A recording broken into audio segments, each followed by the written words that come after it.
Hello everyone, it's me, NYSE Einstein from the Florida New York Stock Exchange on April 4th at 4:30. We've got a lot of green on the screen. We came in, there's a bit of a boom, market rallied, coming off of some China news.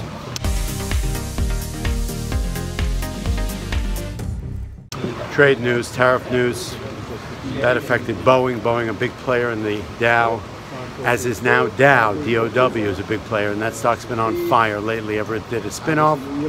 DWDP, it came into the 100, the 500, and the Dow, and it's off to the races. It shedded some of its more troublesome assets, and it's really off to the races in a big way.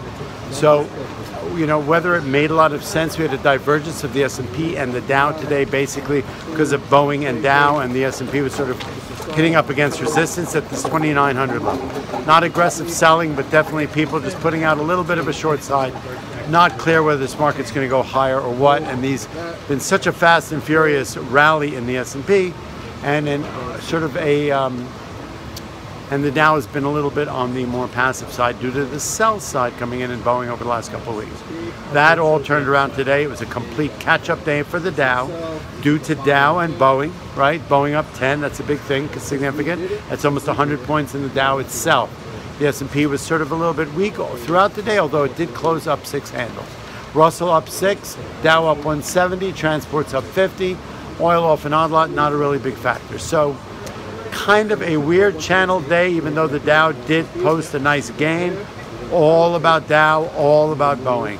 Not that much significance otherwise, and all of it about chatter with China and whatnot. Our White House is sort of confused. It's not in a state of significant coherency, so the market's a little bit at these levels, which are maybe perhaps a little stretched by some people's standards. 26,400 in the Dow, 2882 in the S&P. It's been a fast and furious ride over the last couple of weeks, and these are levels where, you know, 26.5 and 2,900 in the S&P could be levels of resistance. We'll see. We need a reason to bust through this, and I'm not sure what that reason is going to be. All that being said, I didn't even really read too much into it. I've got to run.